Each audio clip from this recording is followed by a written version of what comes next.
에스겔 45번째 시간입니다. 오늘 말씀은 에스겔 45장 18절부터 46장 15절 말씀까지입니다. 46장 9절 10절 말씀을 합독하고 45장 18절부터 46장 15절 말씀까지를 보도록 하겠습니다. 그러면 46장 9절 10절 2절 말씀을 한 목소리로 합독하도록 하겠습니다. 그러나 모든 정한 절기에 이 땅 백성이 나 여호와 앞에 나올 때에는 북문으로 들어와서 경배하는 자는 남문으로 나가고 남문으로 들어오는 자는 북문으로 나갈지라. 들어온 문으로 도로 나가지 말고 그 몸이 앞으로 향한 대로 나갈지며 군주가 무리 가운데에 있어서 그들이 들어올 때에 들어오고 그들이 나갈 때에 나갈지니라. 아멘. 자, 하나님께서 택하신 백성이 거하게 될 이 새 왕국, 새 하나님의 나라죠. 그죠? 그것은 영광스럽고 찬란한 모습입니다. 그것을 지금 에스겔이 환상으로 봤어요. 근데 구약의 모습을 전혀 벗어나지 않았어요. 신약에 있는 이 모습은 마치 그냥 아닌 것 같은 그대로 구약의 모습입니다. 제사도 있고 이제 오늘 보는 절기도 있고 성전도 있고 다 있는 겁니다. 그래서 이게 어떻게 해석해야 되느냐? 그건 몰라요. 그대로 다시 한번 재현할 건지 아니면 상징적인 건지 그거는 주님께서 풀어가 주실 거고요. 중요한 것은 하나님은 하나님과의 관계에서 가장 중요한 거룩과 하나님과의 관계에서 정말 우리가 하나님을 향한 중심을 가지기를 원하시고 그 사이에서 믿음이라는 누구요? 예수 그리스도라는 믿음을 가지기를 원하시는 것은 분명한 겁니다. 오늘 그 부분을 아시고 오늘 이 새 성전이 바로 하나님의 백성들이 살아갈 삶의 중심이 된다는 것은 분명한 사실인 거고요. 또 새 제사가 바로 새 땅에서 분명히 회복되어야 될 중요한 것이라는 것도 우리는 알고 있습니다. 그래서 우리는 이 새 나라에 대한 소망을 가지고 있고 이곳에 우리도 갈 것이라 우리는 믿고 있습니다. 그래서 그 부분에 대한 이야기인데 이 40장부터 48장을 그런 관점에서 볼 수 있다면 우리가 가게 될 영원한 소망의 곳이라고 생각하면 될 것입니다. 그 중에서 이제 오늘 보게 될 45장 18절부터 46장 15절은 왕이 백성들로부터 거두어 각 때에 따라 드릴 제물들과 왕과 백성들의 이 성전 출입 관련 규례에 대한 내용입니다. 우리가 아까 이제 왔으면 뒤돌아보지 말고 쭉 가라 그러지 않습니까? 이제 그런 부분들에 대한 부분도 있는데요. 한번 보겠습니다. 18절부터 25절, 이거 45장이죠. 그죠? 선민이 지켜야 할 절기들의 주요 신뢰들인데요. 세 가지 절기를 각각 드려야 하고 거기에 대한 이 제물에 대한 규정입니다. 세 절기라 그러면 우리가 보통 6월절, 7.7절, 그 다음에 장막절 이래 보잖아요. 근데 여기서는 지금 뭐가 되냐면 신년절이에요. 정월 초하루와 정월 7일에 드리는 게 신년절이고요. 그다음 두 번째가 6월절입니다. 6월절과 무교절을 합쳐서 6월절이라고 그러죠. 그리고 장막절. 요 세 가지 절기가 바로 지금 나옵니다. 777에 빠진 거죠. 그죠? 그리고 오히려 신년절이 들어갔습니다. 이스라엘에는 이외에도 많은 절기가 있었지만 가장 중요하게 보는 절기가 우리가 구약에서는 6월절, 7.7절 장막절인데 여기서는 7.7절이 생략되고 지금 신년절이 들어가는 겁니다. 그래서 이거에 대한 여러 이야기들이 나오는데 결국은 핵심은 신년절은 시작인 것이고 또 사실 장막절은 이제 끝이잖아요. 그죠? 이제 이런 부분에서 이제 그런 부분들을 나타내지 않았나라고 보기도 하고요. 그래서 뭐 그런 부분으로 보면 되겠고요. 18절부터 20절이 이 신년절의 제사 규례입니다. 이 신년절 절기를 지킬 때에는 새 첫날과 또 제7일에 2번 제사 의식을 한다고 합니다. 그래서 신년절 제사 의식의 목적은 성전을 정결케 하는 그런 부분이라고 합니다. 그래서 성전은 하나님의 임재의 상징적 처소이면서 가장 거룩한 곳이고 그에 합당한 정결하고 거룩하게 유지하는 곳이라고 보면 됩니다. 그래서 이런 부분에 대해서 이 신년절을 지키는 부분들에 대한 것들이 나오고요. 두 번째가 이제 21절부터 24절인데 6월절과 이어지는 무교절에 드려야 될 제물에 대한 규정입니다. 정월 초하루에 속죄 제사를 드리고 7일째 되는 날에 다시 한번 속죄 제사를 드려야 했던 것처럼 정월 14일에는 유월절로 지켜야 했고 그 뒤에 7일 동안 누룩을 넣지 않은 빵을 먹는 무교절을 지켜야 했다라고 합니다. 그래서 이거는 하나님께서 이렇게 지금 다시 이렇게 이제 지키라고 하고요. 25절이 장막절, 다시 말하면 초막절에 관한 내용들로 쭉 나옵니다. 그래서 세 가지 절기를 지키라는데 신년절, 유월절, 그리고 바로 이렇게 장막절로 되어 있다고 보시면 됩니다. 그리고 이제 46장 1절부터 12절은 안식일과 매달 초하루에 드려야 되는 그런 어떤 절기에서의 제물들과 왕과 백성들이 성전 출입하는 그런 규정에 대한 부분들이 나옵니다. 1절에 보면요. 주 여호와께서 이같이 말씀하셨느니라.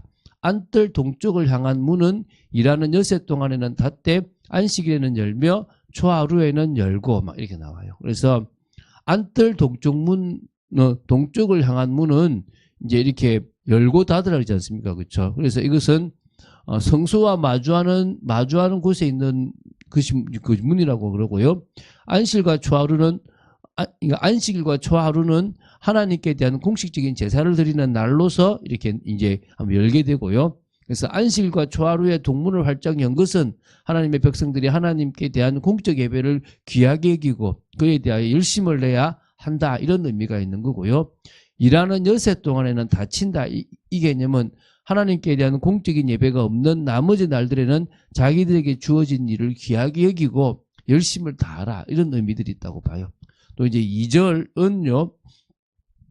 이제 왕은 바깥문 현관을 통해서 들어와 문벽 곁에 서서 제사장은 그를 위하여 번제와 감사제를 드릴 것이다 라는 부분입니다. 그래서 왕은 문 통로에서 예배한 후에 밖으로 나가야 한다라는 이런 규정이에요. 그래서 왕일지라도 성소와 지성소는 물론이고 안뜰의 경내조차도 들어갈 수 없는 그런 부분들에 대해서 이제 제사장만 들어가는 이제 바로 이제 그 구별된 것이죠. 그러면 이건 지금 우리가 레위기, 민수기, 신명기를 보는 것하고 지금 똑같지 않습니까? 그렇죠? 그러니까 그런 개념으로 지금 에스겔의 환상을 보고 있습니다. 전혀 다르지 않아요. 그럼 진짜 이 모습 그대로 될 것이냐? 저는 그렇게 보지 않습니다. 상징적인 의미가 분명히 있고 우리는 이미 그리스도로 완성되어 있기 때문에 그 부분에 대해서 그리스도를 통해서 우리가 성전이나 이 모든 것들이 우리가 이제 제대로 다시 이렇게 보여지지 않겠나라는 생각들을 하고 있습니다. 그러나 지금은 이 에스겔이 봤던 하나님의 나라, 다시 말하면 새 왕국에 대한 부분들이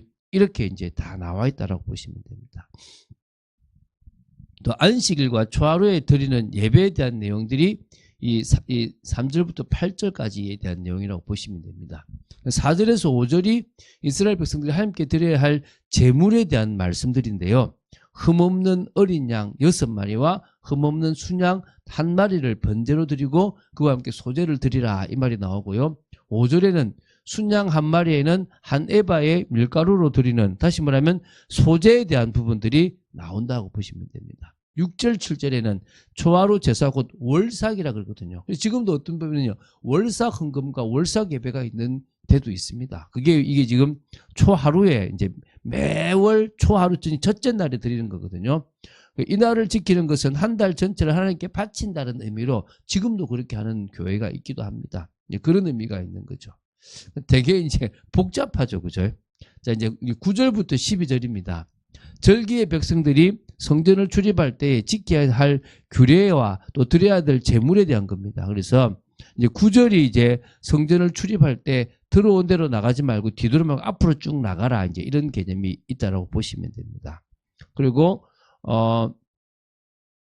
12절에서는요.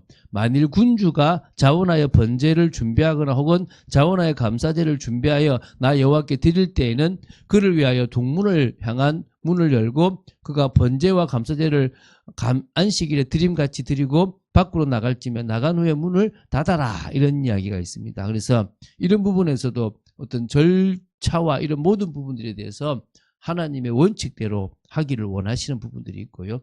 13절부터 15절은요. 매일 아침마다 드려야 될 상번제 제물 규정입니다. 그래서 지금 이게 제사는 번제가 중심이 되는 제사일 뿐 아니라 매일 드리는 제사이기 때문에 이거를 상번제라 그러는데요.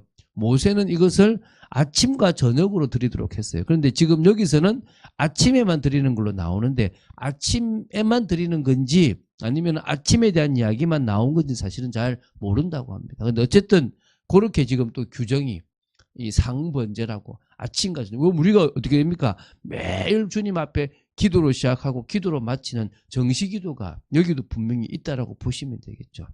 자, 지금 거의 구약의 레위기를 다시 보는 민수기와 이런 것들을 다시 보는 느낌이 들지 않습니까? 그러면 이게 지금 어떤 개념이냐? 저는 이게 상징적인 의미가 있다라고 보고 그 개념을 우리는 그리스도로 완성되었다라고 보고 있습니다. 그러나 다시 한번 우리가 그때 그런 제사를 드린다면 진짜 그리스도가 말 그대로 또 이제 정말 세운 그런 또 그 제사장이 있을 수 있고 그리스도가 왕으로서의 그런 역할들을 감당하겠죠. 그죠? 우리는 복되신 하나님과 만남을 갖기 위해서 거룩한 예배를 드리는 것이 중요합니다. 그래서 하나님은 거룩하신 분이고 그분과의 만남을 갖기 위해서는 가장 먼저 우리가 예수 그리스도를 통해서 거룩을 유지해야 될 줄로 믿습니다. 그리고 예수 그리스도를 붙잡고 우리가 마음과 뜻을 다하여 또 몸을 다하여 하나님께 드리면서 예배 자리로 나아야 될 줄로 믿습니다. 자, 오늘 이 시간 저희들이 계속적으로 이 말씀들을 쭉 봐나가는 부분들은 결국 하나님은 당신의 나라를 회복하려고 하는 거고요. 그 당신의 나라에 들어갈 백성들을 당신의 백성들을 위해서 통해서 찾는 겁니다. 우리가 그 나라에 들어갈 백성이고 또 아직도 그 백성들이 남아 있습니다. 그 백성들을 찾기 위해서 하나님은 우리에게 전도자의 삶을 살라고 하시는 겁니다. 그 삶을 살아가는 중에 이런 사람도 저런 사람도 만납니다. 어떤 죄인이라도 주님이 택하신 사람이라면 그 사람은 당신의 백성이 되어질 수 있는 거죠. 우리의 기준으로 그 사람이 된다 안 된다가 아니라 하나님이 원하시는 사람이라면 우리가 복음을 전하고 또 그들에게 하나님의 사랑을 실천해 나가는 그런 삶이 우리가 살아가야 될 삶일 줄로 믿습니다. 우리는 기독교의 세력을 확장하기 위해서 전도하는 것이 아니라 근본 문제에 빠져 있는 도저히 살아나올 수 없는 그들에게 복음을 전하는 삶을 살아갑니다. 그것을 기억하고 응답받는 여러분 되시기를 주 예수 그리스도 이름으로 축원드립니다. 주는 그리스도시요 살아계신 하나님의 아들이심을 고백합니다. 말씀 따라가는 축복 속에 저희들을 지켜주시고 인도하여 주시옵소서. 하나님 저희들이 이 제사나 이 모든 것들에 대해서 제대로 이해하고 볼 수 있는 눈이 열리도록 지켜주시고 이 모든 부분들을 통해서 하나님의 나라가 사실적으로 임할 것에 대한 소망을 가지고 오늘도 믿음으로 살아가도록 지켜주시옵소서. 주 예수 그리스도 이름으로 기도드립니다. 아멘.